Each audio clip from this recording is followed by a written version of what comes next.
I spent the past couple of weeks on micro knitting. So I knitted this little pumpkin here, I knitted a little mushroom here as a fall decoration on super tiny 0.5 millimeter knitting needles.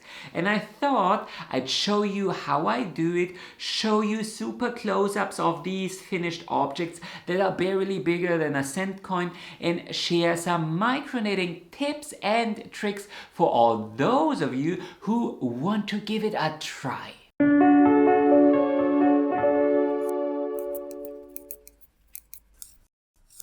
First of all, let's knit some stitches together. As you can see, this is super delicate work. I need to knit at a very slow and measured pace. It's also incredibly difficult to film this because my little mushroom here is barely taller than a centimeter. But if we take a very close look at the results, isn't this precious? This could be the perfect fall decoration for a little dollhouse. Maybe use it as an earring, this is super light, or use it as a little bag charm. Here's my story. 2 years ago, we went to Kyoto, Japan with my parents, and the four of us had an osashiki, a private dinner with geisha. On request, I showed the Maiko my Instagram feed, and she really wanted to buy one of my little pumpkins. Sadly, I had to tell her that my pumpkins might be a little bit too big for her to use as a bag charm, because this is the size you get when you knit them with 2 millimeter knitting needles and not this size. And by the way, this is the exact same stitch count. Anyway, this unique experience served as an inspiration for this pumpkin and I guess this video.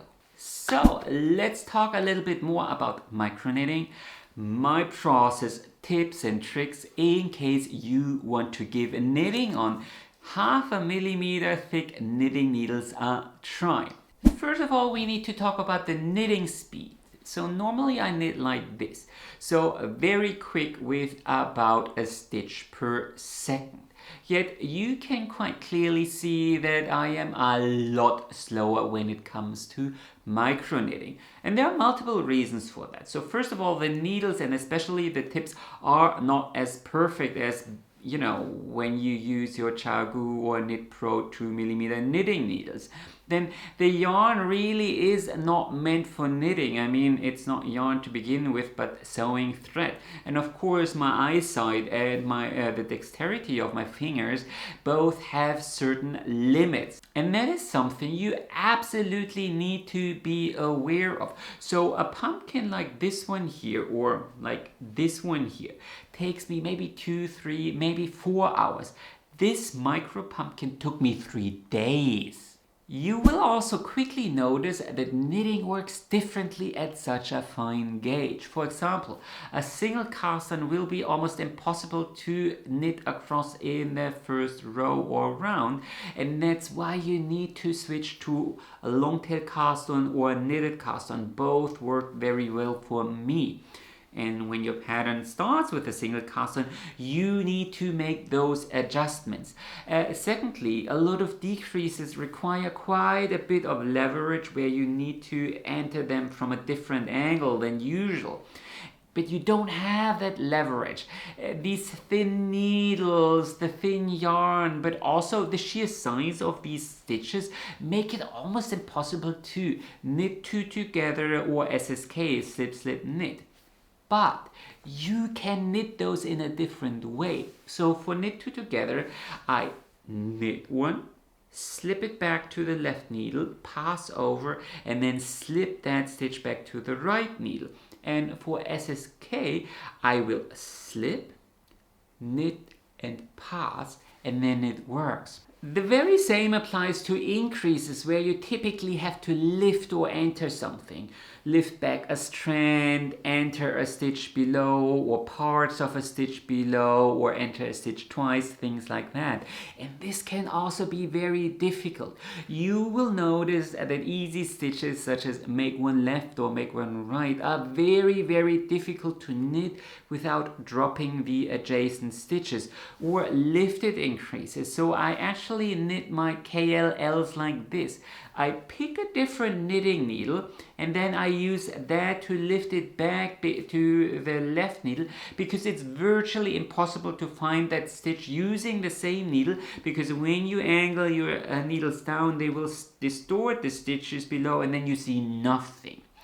When I knit a KRL, knit right loop, I can do that with my knitting needles, with my right knitting needles. However, then when I actually have to knit the knit right loop, I use my finger needles to keep the two loops apart, because if I don't do this, I wouldn't know where to enter. So what I'm saying here is, if you have a pattern, you kind of need to knit a little swatch and check what works and what doesn't work for you, which stitches can you make happen, and what just is impossible with your needle size, with the yarn / sewing thread you are using, and how nimble your fingers in, and then change the pattern accordingly. Just knitting a standard sock pattern or a sweater pattern with 0.5 millimeter knitting needles and sewing thread, well, I can only speak for myself, but without changes I couldn't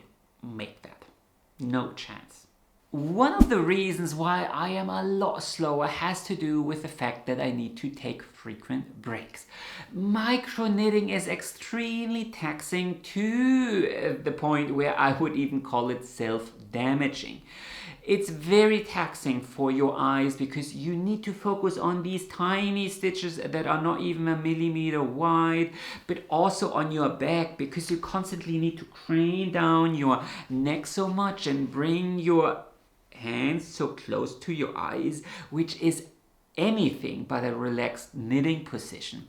And then you really need to find a good pace. So for me, I typically just knit, when I knit a pumpkin here like this, or this mushroom here, this tiny little mushroom, I typically just knit 2 or 3 rounds and then I take a break. If I don't do this consistently, I will get serious problems with my hands and my spine.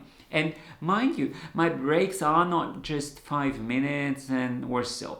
They will be 1 or 2 hours. Of course, you should try to watch your posture. But in my experience, that just doesn't work when you try to do micro knitting. You just have to get your work very close to your eyes, and then your neck comes down and your hands go up. So to compensate for that, I try to keep my knitting sessions short and then maybe go for a long walk where my eyes can focus on the long distance for a change, or maybe do some yoga in between. And this brings me directly to my next point. There are 0.25 millimeter knitting needles, but I would start slowly. So if the smallest size you have ever knitted with is 3 or 4 millimeters, then I urge you to try 2 millimeters first, and then go down to 1.5 millimeters or 1 millimeter before you go below. Personally, I would say anything below 1 millimeter is micro knitting, and this requires a special kind of patience and dexterity not everyone has. The tiniest little motion, even if you just brush against your knitting needles accidentally, could mean a dropped stitch. So what I'm saying, don't go shopping for those 0.25 millimeter knitting needles right away, because chances are high that you won't be able to make it happen. I call myself a super experienced knitter, with a small gauge. So 2 millimeters is where I feel most comfortable with. I knit even shawls like this here with 2 millimeters or 2.5 millimeter knitting needles, yet 0.25 millimeter knitting needles, I can't make this happen. No chance. I mean, I can't even knit a single stitch with it. Half a millimeter works, 0.25, no chance. Now here in the second part of this video, I want to talk about the materials you need for microknitting. Obviously, you need knitting needles, and this will already be your biggest challenge because Knit Pro offers superfine knitting needles as part of their carbons range, but they only, quote unquote, go down to 1 millimeter, and Chargu only offers 1.5 millimeter knitting needles, so both aren't really an option if you really want to do micro knitting. I found 2 shops where you can buy fine knitting needles online, and there are 2 shops I can recommend.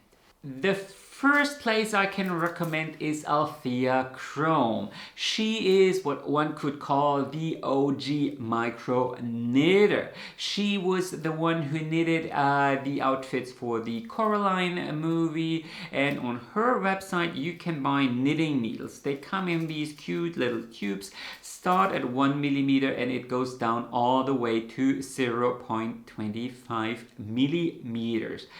She is US based, so if you are in the US, that's probably your best bet.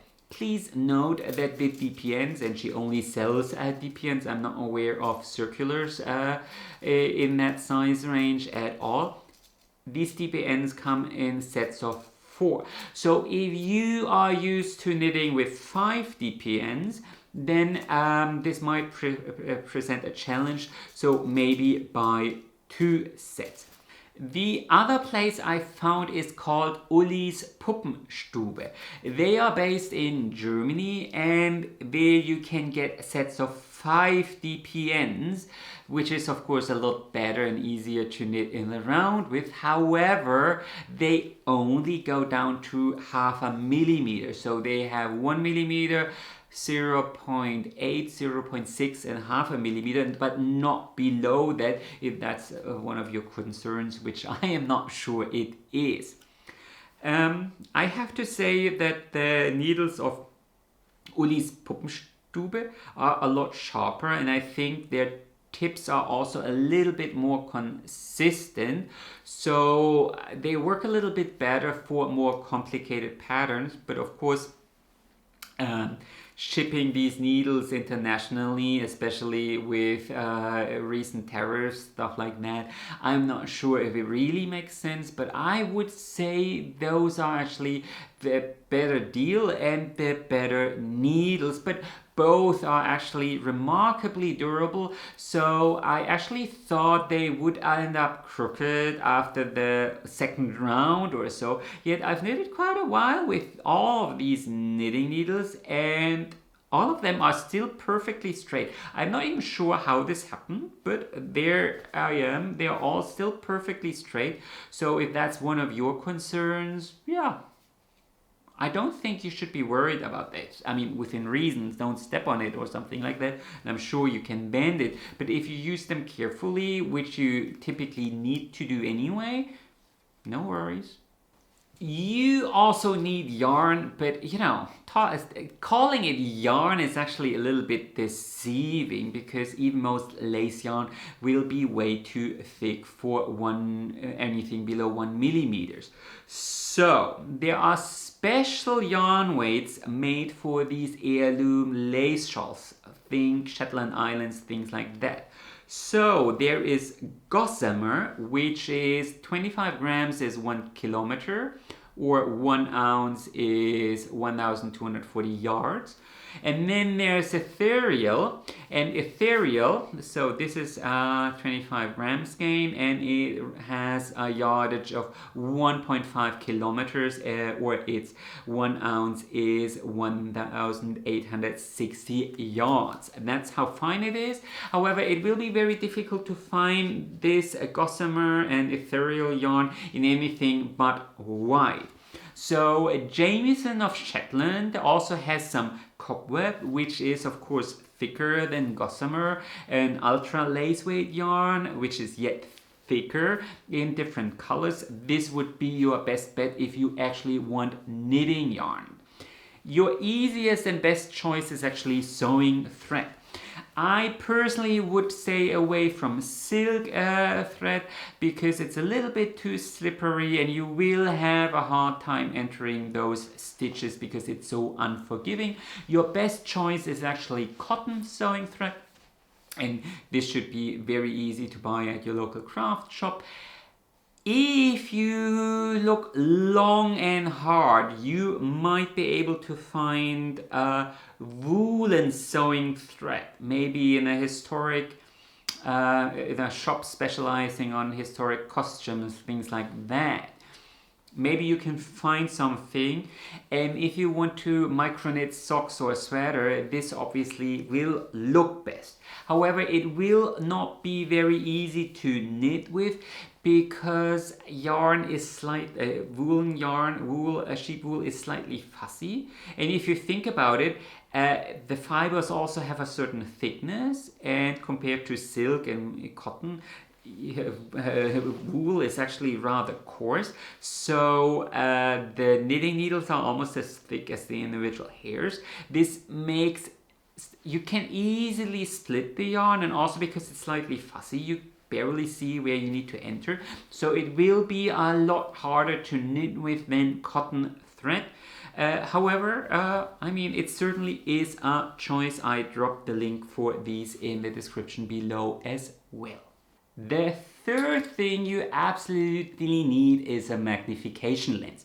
So here, this is the one I am using. It comes with this little stand you can attach to your table. It has an inbuilt light, which is also very, very important because the lens itself will cast a shadow, but you are knitting right behind the lens, so it will be very difficult to get in a second light source. So look out for one that has an inbuilt light. And then also I call it screen, the lens itself needs to be big enough, so at least I would say 5 inches or 13 centimeter. That's what you need to look out for, because if it's too tiny, you won't really be able to see your full hands, and then it's gonna be awkward. Also, I personally think that the square ones, like this one here, is a little bit easier for me. There are also round ones, but you know, buy whatever you think will work better for you. I prefer the square ones with an inbuilt light and a stand you can attach to your table. The last little bit you absolutely need to worry about is finger protection. The tips of these superfine knitting needles are basically sewing needles, just as thin, just as sharp. So if you are knitting more complex stitches, you will end up damaging your tips. If you're an English knitter, that's maybe less of a concern, but I typically use these waterproof band-aids. They are super thin, thinner than regular band-aids, have a smoother surface, and I just cut out a little tiny piece and stick it to the tip of my middle finger. That's where the damage is happening, because I scraped the stitches across that finger. And then that won't last forever. So I have to exchange that after, I don't know, 20 minutes or so. It won't last forever. But if you use something thicker, maybe even a thimble or something like that, you lose all feeling. But because you already don't see anything, if you don't feel anything on top of that, I feel that just doesn't work. So I use those band-aids. But other than that, I really want you to know that it's just normal knitting at a smaller scale. It's not like witchcraft. I mean, I always say I am a witch, you can give me money, I go to a local yarn shop and turn it into yarn. But to be kind of serious here, at the end of the day, if you go slowly, reduce the needle size one step at a time, I'm fairly sure that most experienced knitters with good eyesight will be able to do it, and you know, your magnification lens will help you regardless. Is it an important skill or a loss if you can't do it? Probably not. I will say that if you want to knit clothes for dolls or so, it's quite a lovely thing to do because the fabric you create is not bulky at all. Because even if you knit, I don't know, a sweater or so with fingering weight for a Barbie doll or something like that, it typically looks a little bit too much on the bulky side. So this is something you can avoid by doing micro knitting. But you can also think in terms of jewelry. So recently I knitted this little snowflake here for Christmas as a Christmas ornament, but knit that snowflake with 0.5 millimeter knitting needles, and it could be a lovely earring that is actually light enough so you can wear it. So you can get pretty creative and actually pretty useful with micro knitting. And you know, I'm a process knitter, so I don't necessarily care all that much about the outcome. But the knitting experience needs to be fun, and micro knitting is a lovely challenge, so I am actually loving it. Anyway, that was everything I can share about micro knitting. Comment below if you still have any questions, and as always, happy knitting, happy micro knitting, and enjoy the rest of your day.